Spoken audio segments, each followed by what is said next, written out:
ओम शांति। आज 28 नवंबर 2024 के बाबा के अनमोल मधुर महावाक्य सुनेंगे। आज की मुरली में बाबा कहे, बच्चे कहा जाता है ज्ञान, भक्ति और वैराग्य। ज्ञान है दिन, सतयुग और त्रेता युग। भक्ति है रात, द्वापर और कलयुग। फिर है वैराग्य। जब वैराग्य होता है तब पुनः दिन आएगा। बिना वैराग्य के सतयुग दिन आ नहीं सकता है। लेकिन उसके पहले है ज्ञान और विज्ञान। बाबा कहे, जब संसार का परिवर्तन होता है तब सभी आत्माएं ज्ञान से भी परे विज्ञान में अर्थात परमधाम चले जाएंगे और फिर दिन में नीचे उतरेंगे। तो इसीलिए ज्ञान, भक्ति, वैराग्य, फिर विज्ञान और पुनः ज्ञान। बाबा कहे, ये बच्चों को सबको समझानी यथार्थ रूप से देनी है। बाबा जो हम बच्चों को सुनाते हैं, हमारा फर्ज है अनेक आत्माओं को समझाना। साथ ही साथ बाबा कहे, सबसे पहले ये समझानी देनी है कि वैराग्य के लिए भी देह सहित देह के सर्व संबंधों को भूल अपने को आत्मा समझना और दूसरों को भी आत्म रूप में देखना। हम आत्मा आत्मा, भाई भाई है, इस वृत्ति को पक्का करना है। तो सुनते हैं आज के बाबा के अनमोल मधुर महावाक्य। ओम शांति। मीठे बच्चे, तुम्हें एक बाप से ही सुनना है और सुन करके दूसरों को सुनाना है। आज की मुरली से प्रश्न है, बाप ने तुम बच्चों को कौन सी समझ दी है जो दूसरों को सुनानी है? उत्तर, बाबा ने तुम्हें समझ दी कि तुम आत्माएं सब भाई भाई हो। तुम्हें एक बाप की याद में रहना है। यही बात तुम सभी को सुनाओ, क्योंकि तुम्हें सारे विश्व के भाइयों का कल्याण करना है। तुम ही इस सेवा के निमित्त हो। ओम शांति। ओम शांति अक्सर करके क्यों कहा जाता है? यह है परिचय देना। ओम शांति वास्तव में है परिचय देना। आत्मा का परिचय आत्मा ही देती है। बातचीत आत्मा ही करती है शरीर द्वारा। आत्मा बिगर तो शरीर कुछ कर नहीं सकता। तो यह आत्मा अपना परिचय देती है। क्या परिचय देती है? हम आत्मा है परम पिता परमात्मा की संतान। ये परिचय आत्मा स्वयं देती है। हमारी परम आदरणीय दादी जानकी जी इसीलिए हमेशा कहती थी कि ओम शांति अर्थात मैं कौन, मेरा कौन और मुझे क्या करना है। मैं आत्मा, मेरा कौन, मेरा एक परम पिता परमात्मा और मुझे क्या करना है? मुझे शांति स्थापन करने के निमित्त बनना है। तो इसीलिए बाबा कहे, ओम शांति में सारा परिचय समाया हुआ है कि हम आत्मा है परम पिता परमात्मा की संतान है। वह तो कह देते, अहम आत्मा सो परमात्मा। तुम बच्चों को ये सब बातें समझाई जाती है। बाप तो बच्चे बच्चे ही कहेंगे ना। रूहानी बाप कहते हैं, हे रूहानी बच्चों, इन ऑर्गन्स द्वारा तुम समझते हो। बाप समझाते हैं, पहले पहले है ज्ञान, फिर है भक्ति। ऐसे नहीं कि पहले भक्ति पीछे ज्ञान। बाबा कहे नहीं, पहले है ज्ञान, पीछे है भक्ति। पहले है ज्ञान दिन, भक्ति है रात, फिर पीछे दिन कब आएगा? जब भक्ति का वैराग्य हो। तुम्हारी बुद्धि में ये रहना चाहिए। ज्ञान और विज्ञान है ना, अभी तुम ज्ञान की पढ़ाई पढ़ रहे हो, फिर सत्युग त्रेता में तुमको ज्ञान की प्रारब्ध मिलती है। वहां ज्ञान नहीं है, लेकिन ज्ञान की प्रारब्ध मिलती है। ज्ञान बाबा अभी देते हैं, जिसकी प्रारब्ध फिर सतयुग में होगी। ये समझने की बातें है ना। अभी बाप तुमको ज्ञान दे रहे हैं, तुम जानते हो, फिर हम ज्ञान से परे विज्ञान अपने घर शांति धाम में जाएंगे। उसको न ज्ञान न भक्ति कहेंगे, उसको कहा जाता है विज्ञान। विज्ञान अर्थात साइलेंस। ज्ञान से परे शांति धाम में चले जाते हैं। ये सब ज्ञान बुद्धि में रखना है। बाप ज्ञान देते हैं कहाँ के लिए? ये ज्ञान कहाँ के लिए है? भविष्य नई दुनिया के लिए देते हैं। नई दुनिया में जाएंगे तो पहले अपने घर जरूर जाएंगे। मुक्ति धाम में जाना है, जहाँ की आत्माएं रहवाती है, वहां तो जरूर जाएंगे ना। ये नई नई बातें तुम ही सुनते हो और कोई समझ नहीं सकते। तुम समझते हो हम आत्माएं स्पिरिचुअल फादर के स्पिरिचुअल बच्चे हैं। रूहानी बच्चों को जरूर रूहानी बाप चाहिए। रूहानी बाप और रूहानी बच्चे। रूहानी बच्चों का एक ही रूहानी बाप है, वह आकर के नॉलेज देते हैं। बाप कैसे आते हैं? बाप कहते हैं मुझे भी प्रकृति धारण करनी पड़ती है। अभी तुमको बाप से सुनना ही सुनना है। बाबा भी जब इस संसार में आते तो प्रकृति का आधार लेकर के ही आते हैं। सिवाय बाप के और कोई से सुनना नहीं है। बच्चे सुनकर फिर और भाइयों को सुनाते हैं। कुछ न कुछ सुनाते जरूर है। बाबा का हर बच्चा कहीं भी होगा और कोई कुछ भी प्रश्न करेगा तो उनके पास वो शक्ति है, कैपेसिटी है, जो वो सभी को सुना सकते हैं। तो बाबा के कुछ न कुछ सुनाते जरूर है। और कुछ नहीं तो क्या सुनाते हैं? अपने को आत्मा समझो, बाप को याद करो, क्योंकि वही पतित पावन है। बुद्धि वहां चली जाती है। बच्चों को समझाने से समझ जाते हैं, क्योंकि पहले बेसमझ थे। भक्ति मार्ग में बेसमझाई से, रावण के चंबे में आने से क्या करते हैं? कैसे चीचे बन जाते हैं? शराब पीने से क्या बन जाते हैं? दुनिया के अंदर मनुष्य जब गंदी चीजों का सेवन करते हैं तो बाबा के क्या बन जाते हैं? शराब गंदगी को ही फैलाती है। अभी तुम बच्चों की बुद्धि में है कि बेहद के बाप से हमको वर्षा लेना है। कल्प कल्प लेते आए हैं, इसलिए दैवी गुण भी जरूर धारण करने हैं।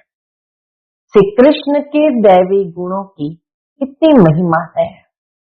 वैकुंठ का मालिक कितना मीठा है। अभी श्री कृष्ण की डिनास्टी नहीं कहेंगे। अभी श्री कृष्ण की डिनास्टी नहीं कहेंगे। डिनास्टी विष्णु अथवा लक्ष्मी नारायण की कहेंगे। अभी तुम बच्चों को मालूम है बाप ही सतयुगी राजाए की डिनास्टी स्थापन करते हैं। ये चित्र आदि भल न भी हो तो भी समझा सकते हैं। बाबा कहे ओरली किसी को भी समझा सकते हैं। मंदिर तो बहुत बनते रहते हैं, जिनमें ज्ञान है वो औरों का भी कल्याण करने, आप समान बनाने भागते रहेंगे। जिनके अंदर ज्ञान है, बाबा कहे वो औरों का भी कल्याण करने, आप समान बनाने भागते रहेंगे। अपने को देखना है, हमने कितनों को ज्ञान सुनाया है। कोई को झट ज्ञान का तीर लग जाता है। भीष्म पितामह आदि ने भी कहा है ना, हमको कुमारियों ने ज्ञान बाण मारा है। ये सब पवित्र कुमार कुमारियां हैं, अर्थात बच्चे हैं। तुम सब बच्चे हो, इसीलिए कहते हो हम ब्रह्मा के बच्चे, कुमार कुमारियां भाई बहन हैं। ये पवित्र नाता होता है। सो भी एडॉप्टेड चिल्ड्रन, हम हैं शिव बाबा के एडॉप्टेड चिल्ड्रन। बाप ने एडॉप्ट किया है, शिव बाबा ने एडॉप्ट किया है प्रजापिता ब्रह्मा द्वारा। वास्तव में एडॉप्ट अक्षर भी नहीं कहेंगे, शिव बाबा के बच्चे तो है ही है। एडॉप्ट किसको कहा जाता है? भाई दूसरे के बच्चे को स्वीकार करना, उसको एडॉप्ट कहेंगे। तो इसीलिए बाबा करेक्ट करते हैं हमें कि एडॉप्ट भी नहीं कहा जाता, क्योंकि शिव बाबा के बच्चे तो है ही है। सब मुझे बुलाते हैं शिव बाबा आओ, परंतु समझ कुछ नहीं है। सब आत्माएं शरीर धारण कर पाठ बजाती है, तो शिव बाबा भी जरूर शरीर द्वारा पाठ बजाएंगे ना। शिव बाबा पाठ न बजावे फिर तो कोई काम का ही न रहे। अगर शिव बाबा ये पाठ भी न बजाए संगम युग पर, तो फिर कोई काम का ही न रहा, वैल्यू ही नहीं होती। उनकी वैल्यू ही तब होती है, शिव बाबा की वैल्यू ही तब होती है जबकि सारी दुनिया को सदगति में पहुंचाते हैं, हर एक आत्मा को सदगति में पहुंचाते हैं। तब उनकी महिमा भक्ति मार्ग में गाते हैं। सदगति हो जाती है, फिर पीछे तो बाप को याद करने की दरकार ही नहीं रहती है। वह सिर्फ गॉड फादर कहते हैं। दुनिया में लोग सिर्फ गॉड फादर कहते हैं, तो फिर टीचर गुम हो जाता, कहने मात्र रह जाता कि परम पिता परमात्मा पावन बनाने वाला है। वह सदगति करने वाला भी नहीं कहते कि परमात्मा आकर सबकी सदगति करते, ये भी नहीं कहते। बल गायन में आता है सर्व का सदगति दाता एक, परंतु बिगर अर्थ कह देते हैं। अभी तुम जो कुछ कहते हो सो अर्थ सहित समझते हो। भक्ति की रात अलग है, ज्ञान दिन अलग है। दिन का भी टाइम होता है, भक्ति का भी टाइम होता है। ये बेहद की बात है। तुम बच्चों को नॉलेज मिली है बेहद की। आधा कल्प है दिन, आधा कल्प है रात। बाप कहते मैं भी आता हूँ रात को दिन बनाने। शिव बाबा क्यों आते हैं? रात को दिन बनाने। तुम जानते हो आधा कल्प है रावण का राज्य, उसमें अनेक प्रकार के दुख है। फिर बाप नई दुनिया स्थापन करते हैं तो उसमें सुख ही सुख मिलता है। कहा भी जाता है ये सुख और दुख का खेल है। सुख माना राम, दुख माना रावण। रावण पर जीत पाते हो तो फिर राम राज्य आता है। जैसे ही रावण पर जीत पाते हैं तो बाबा कहे राम राज्य आता है। फिर आधा कल्प बाद रावण राम राज्य पर जीत पहन राज्य करते हैं। रावण आकर फिर राम राज्य पर जीत पहनकर राज्य करते हैं। तुम अभी माया पर जीत पाते हो। अक्षर बाय अक्षर तुम अर्थ सहित कहते हो। यह तुम्हारी है ईश्वरीय भाषा। यह कोई समझेगा थोड़ी ईश्वर कैसे बात करते हैं। तुम जानते हो ये गॉड फादर की भाषा है, क्योंकि गॉड फादर नॉलेजफुल है। गाया भी जाता है वह ज्ञान का सागर नॉलेजफुल है, तो जरूर किसको तो नॉलेज देंगे ना। अभी तुम समझते हो कैसे बाबा नॉलेज देते हैं, अपनी भी पहचान देते हैं और सृष्टि चक्र का भी नॉलेज देते हैं। जो नॉलेज लेने से हम चक्रवर्ती राजा बनते हैं, स्वदर्शन चक्र है ना। याद करने से हमारे पाप कटते जाते हैं। यह है तुम्हारा अहिंसक चक्र याद का। यह है बाबा कहे तुम्हारा अहिंसक चक्र याद का। वह चक्र है हिंसक, सिर काटने का। वह अज्ञानी मनुष्य एक दो का सिर काटते रहते हैं। तुम इस स्वदर्शन चक्र को जानने से बादशाही पाते हो। वो तो एक दूसरे का सिर काट के हिंसक कर्म करते। बाबा कहे इस स्वदर्शन चक्र को जानने से तुम बादशाही पाते हो। काम महाशत्रु जिससे आदि मध्य अंत दुख मिलता है, वह है दुख का चक्र। तुमको बाप यह चक्र का नॉलेज समझाते हैं, स्वदर्शन चक्रधारी बनाते हैं। शास्त्रों में तो कितनी कथाएं बना दी है, तुमको अभी वह सब कुछ भूलना पड़ता है। बाबा कहे शास्त्रों की बातों को सब कुछ भूलना पड़ता है, सिर्फ एक बाप को याद करना है, क्योंकि बाप से ही स्वर्ग का वर्षा लेंगे। बाप को याद करना है और वर्षा लेना है। कितनी सहज बात है, कितनी सहज समझानी बाबा हमें देता है। बेहद का बाप नई दुनिया स्थापन करते हैं तो वर्षा लेने के लिए ही याद करते हैं। यह है मन मना भव मध्याजी भव। बाप और वर्षे को याद करते बच्चों को खुशी का पारा चढ़ा रहना चाहिए। हम बेहद के बाप के बच्चे हैं। बाप स्वर्ग की स्थापना करते हैं। हम लायक थे, फिर जरूर होंगे। बाबा कहे हम लायक थे, फिर जरूर होंगे। फिर तुम ही नरकवासी हुए हो।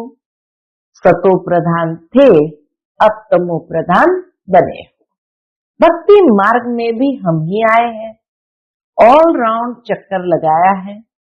हम ही भारतवासी सूर्यवंशी थे, वे चंद्रवंशी, वैश्यवंशी, शूद्रवंशी बन नीचे गिरे हैं। हम भारतवासी देवी देवता थे, फिर हम ही गिरे हैं। तुमको अभी सारा मालूम पड़ता है।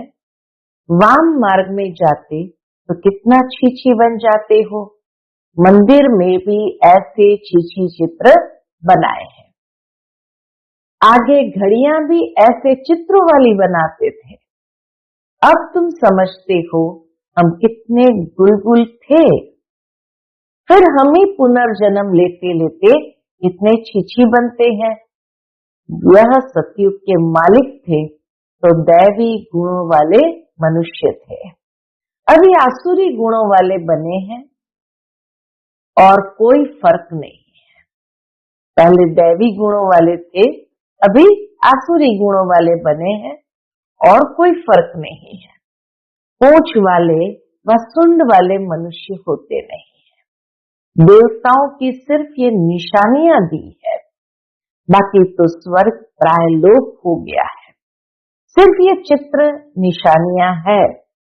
चंद्रवंशियों की भी निशानी है। अभी तुम माया पर जीत पाने के लिए युद्ध करते हो। युद्ध करते करते फेल हो जाते हैं तो उनकी निशानी है तीर कमान। युद्ध करते करते जब फेल हो जाते तो उसकी निशानी है तीर कमान। भारतवासी वास्तव में है ही देवी देवता घराने के, नहीं तो किस घराने में गिने जाए। परंतु भारतवासियों को अपने घराने का मालूम न होने कारण हिंदू कह देते हैं, नहीं तो वास्तव में तुम्हारा है ही एक घराना। भारत में है सब देवता घराने के। जो बेहद का बाप स्थापन करते हैं। देवता घराना बाबा कहे ये बाप आकर स्थापन करते हैं। शास्त्र भी भारत का एक ही है। डीटी डिनाइस्टी की स्थापना होती है, फिर उनमें भिन्न भिन्न ब्रांचेस हो जाती है। बाप स्थापन करते हैं देवी देवता धर्म। मुख्य है 4 धर्म। फाउंडेशन देवी देवता धर्म का ही है। रहने वाले सब मुक्ति धाम के हैं। फिर तुम अपने देवताओं की ब्रांचेस में चले जाएंगे। जैसे यहां से जाएंगे तो बाबा कहे सब अपने देवता धर्म की ब्रांचेस में चले जाएंगे। भारत की बाउंड्री एक ही है और कोई धर्म की नहीं है। यह है असल देवी देवता धर्म के। फिर उनसे और धर्म निकले हैं। ड्रामा के प्लान अनुसार भारत का असल धर्म है ही डीटी, जो स्थापन करने वाला भी है बाप। फिर नए नए पत्ते निकलते हैं। ये सारा ईश्वरीय झाड़ है। बाबा के ये सारा ईश्वरीय झाड़ है। बाप कहते मैं इस झाड़ का बीज रूप हूं। ये फाउंडेशन है। फिर उनसे ट्यूब्स निकलती है। मुख्य है ही हम सब आत्माएं भाई भाई है। मुख्य बात है ये कौन सी कि हम सब आत्माएं भाई भाई है। सब आत्माओं का बाप एक ही है। सभी उनको याद करते हैं।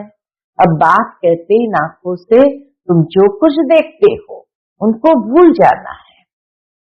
इसको कहेंगे बेहद का वैराग्य। जो कुछ भी इन आंखों से देखते उनको भूल जाना, यह है बेहद का वैराग्य। उनका है हद का। सिर्फ गर्भात से वैराग्य आ जाता है। तुमको तो इस सारी पुरानी दुनिया से वैराग्य है। भक्ति के बाद है वैराग्य पुरानी दुनिया का। फिर हम नई दुनिया में जाएंगे वाया शांति धाम। बाप भी कहते हैं ये पुरानी दुनिया भस्म होनी है। इस पुरानी दुनिया से अब दिल नहीं लगाने हैं। रहना तो यहाँ ही है जब तक लायक बन जाए। हिसाब किताब सब चुकता करना है। तुम आधा कल्प के लिए सुख जमा करते हो। हम क्या करते हैं? आधा कल्प के लिए सुख जमा करते। उनका नाम ही है शांति धाम, सुख धाम। पहले सुख होता है, पीछे दुख होता है। बाप ने समझाया है जो भी नई नई आत्माएं ऊपर से आती है, जैसे क्राइस्ट की आत्मा आई, उनको पहले दुख नहीं होता है, पहले है ही सुख। कहते उनको पहले दुख नहीं होता है। खेल है ही पहले सुख पीछे दुख। इस खेल में पहले सुख पीछे दुख। नए नए जो आते हैं वह है सतो प्रधान। जैसे तुम्हारा सुख का अंदाज जागती है, वैसे सबका दुख का अंदाज जागती है। यह सब बुद्धि से काम लिया जाता है। बाप आत्माओं को बैठ समझा रहे हैं, वह फिर और आत्माओं को समझाते हैं। बाप कहते मैंने ये शरीर धारण किया है। बहुत जन्म के अंत में अर्थात तमो प्रधान शरीर में मैं प्रवेश करता हूँ। शिव बाबा आकर तमो प्रधान शरीर में प्रवेश करते हैं। फिर उनको ही फर्स्ट नंबर में जाना है। जिनने प्रवेश किया उस आत्मा को फिर पहले नंबर में जाना है। फर्स्ट तो लास्ट, लास्ट तो फर्स्ट, यह भी समझाना पड़ता है। फर्स्ट के पीछे फिर कौन? फर्स्ट आत्मा के पीछे फिर कौन है? मम्मा।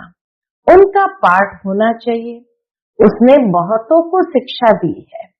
फिर तुम बच्चों में नंबरवार है जो बहुतों को शिक्षा देते हैं, पढ़ाते हैं। फिर वो पढ़ने वाले भी ऐसी कोशिश करते हैं जो तुमसे भी ऊंच चले जाते हैं। बहुत सेंटर्स पर ऐसे हैं जो पढ़ाने वाली टीचर से ऊंच चले जाते हैं। एक एक को देखा जाता है, बाबा एक एक बच्चे को देखता है। सबकी चलन से मालूम तो पड़ता है ना।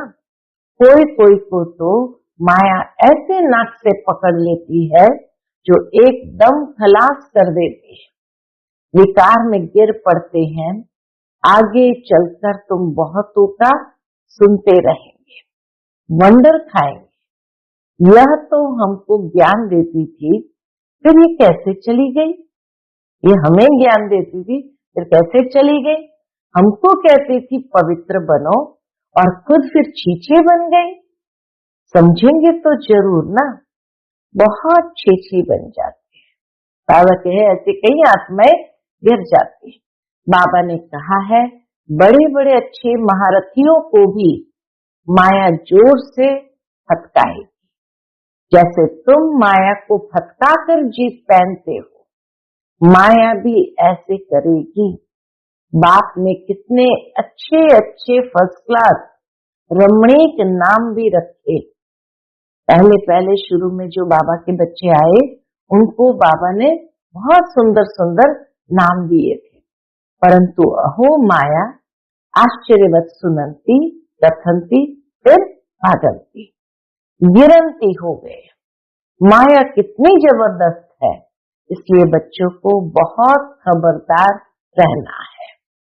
युद्ध का मैदान है ना, माया के साथ तुम्हारी कितनी बड़ी युद्ध है, कितनी बड़ी युद्ध है। अच्छा, मीठे मीठे सिकिलते बच्चों प्रति माता पिता बाप दादा का याद प्यार और गुड मॉर्निंग। रूहानी बाप की रूहानी बच्चों को नमस्ते। हम सब रूहानी बच्चों की रूहानी माता पिता बाप दादा को याद प्यार, गुड मॉर्निंग और नमस्ते नमस्ते। शुक्रिया बाबा, शुक्रिया। आज की मुरली से धारणा के लिए मुख्य सार है। पहली पॉइंट, यहाँ सब हिसाब किताब चुकतू कर आधा कल्प के लिए सुख जमा करना है। इस पुरानी दुनिया से अब दिल नहीं लगानी है। इन आंखों से जो कुछ दिखाई देता है उसे भूल जाना है, और भूल जाने को क्या कहते? बेहद का वैराग्य। दूसरी पॉइंट, माया बड़ी जबरदस्त है, उससे खबरदार रहना है। पढ़ाई में गैलॉफ पर आगे जाना है। एक बाप से ही सुनना और उनसे ही सुना हुआ दूसरों को सुनाना है। आज का बाप दादा का हम बच्चों के प्रति वरदान है, बेहद की दृष्टि वृत्ति और स्थिति द्वारा सर्व के प्रिय बनने वाले डबल लाइट फरिश्ता भव। बेहद की दृष्टि वृत्ति और स्थिति द्वारा सर्व के प्रिय बनने वाले डबल लाइट फरिश्ता भव। फरिश्ते सभी को बहुत प्यारे लगते हैं, क्योंकि फरिश्ता सर्व का होता है, एक दो का नहीं। बेहद की दृष्टि वृत्ति और बेहद की स्थिति वाला फरिश्ता सर्व आत्माओं के प्रिय परमात्मा संदेश वाहक है। फरिश्ता माना परमात्मा संदेश वाहक है। फरिश्ता अर्थात डबल लाइट, सर्व का रिश्ता एक बाप से जुटाने वाला, दे और दे के संबंध से न्यारा, स्वयं को और सर्व को अपने चलन और चेहरे द्वारा बाप समान बनाने वाला, सर्व के प्रति कल्याणकारी, ऐसे फरिश्ते ही सबके प्यारे हैं। ऐसे फरिश्ते ही सबके प्यारे हैं। आज का स्लोगन है, जब आपकी सूरत से बाप की सीरत दिखाई देंगी तब समाप्ति होगी। जब आपकी सूरत से बाप की सीरत दिखाई देगी तब समाप्ति होगी। अच्छा, ओम शांति।